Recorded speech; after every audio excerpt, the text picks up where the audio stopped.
Alright, so this is what I did to rotate the screen on Sovol 5-inch touchscreen upgrade. I know some people said you can flash the image from the wiki. I didn't know about that, so I went and figured out a way to do it. And if anybody's having trouble with that, they can try this method. The first thing we're going to need to do is SSH into our printer. So whatever your, network is that you use to connect through Orca, put that in here, hit SSH. This is putty. And then you're going to have a login screen, so it's going to be Sovol. You won't see the typing when you put in the password. This is a telnet system, basically. So now we're going to be into the printer, and this page here, make sure to have a link to. The first thing it says is, find the identifier. So we can go ahead and take this and copy it. And you're going to click back here to activate the window, and then you're going to right click, and it'll, for some reason, didn't work that time. Normally, right clicking will, there we go, paste it into there. So now, this resolution is actually this top one right here. It's the 800 by 480. And you can see right here, HDMI 1.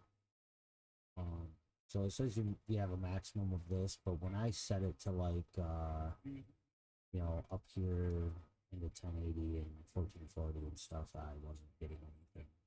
So I just left it at the 800 by 480. So anyways, now we want to make sure this right here is, HDMI 1. So now we want to come over here and see it says we'll see something. But we want to do this one right here, which is going to basically create a config file. And there you go. So now once you're here, you can change what you want to, which inverted should be the normal screen flip you're looking for. Normal would be the upside down, and left or right to rotate onto the 90-degree axis there. The preferred mode, we're going to leave that at 800 by 480, so make sure it boots that resolution. So now we're going to hit Control O to write out. So now we got this file name to write. We're going to go ahead and hit, and then we're going to hit Control X, get out of it. And then you can use one of these to either the pseudo service Klipper screen restart or the reboot. And that should flip your screen. But you'll notice that your touch matrix hasn't been flipped as well. So now we got to scroll down here and go to this touch screen rotation part. And we need the device name, so we're going to check out this right here, the display equals :0 X input. That's going to tell us the name of our device. And you're going to see right here under virtual core X test pointer, whatever you see on this line here, that's the name of your device. So WCH dot space CN space USB to IIC underscore CTP underscore control. So we're going to go ahead and copy that just by right clicking on it.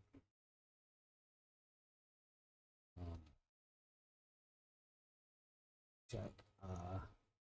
Well, one of the two we got to type, so I guess it just means to type the device name. So over here, we want to go to this line right here.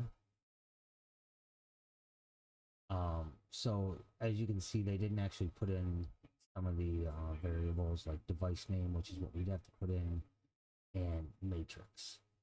Down here in the example, though, if you copy this, this is a matrix that's already written to do the 180 invert X and Y, and that should be where you're at with how your touch screen is off from flipping the screen, but not the touch matrix.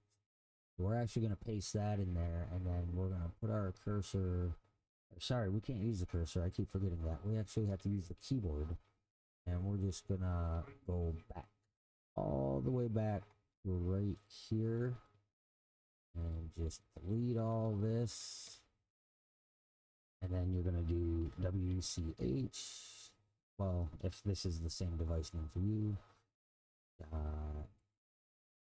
CN space USB 2 IIC underscore CGP underscore, and I hit enter, and that should flip my my matrix. But I don't want to do that again, so I'm not going to hit enter because then I'd have to flip it back.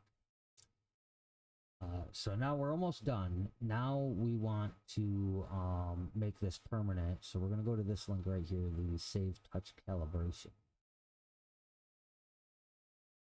And let me just go ahead and get rid of all this.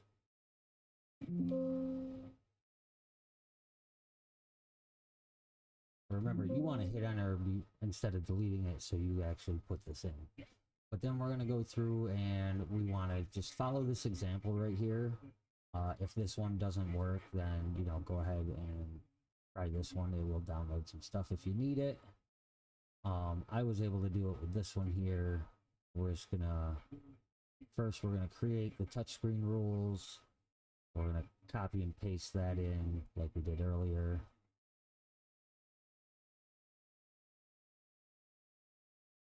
And then as you can see, I've already got it in here, but you're going to just do this whole line right here.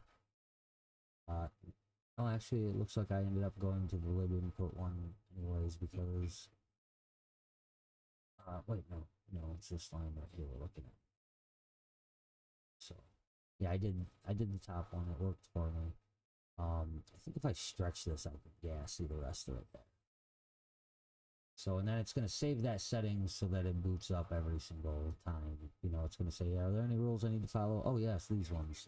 And then your screen should always be your proper orientation and your touch calibrated. The only one thing I did notice that's kind of funny is the logo is upside down while it's booting up. But other than that, everything worked great.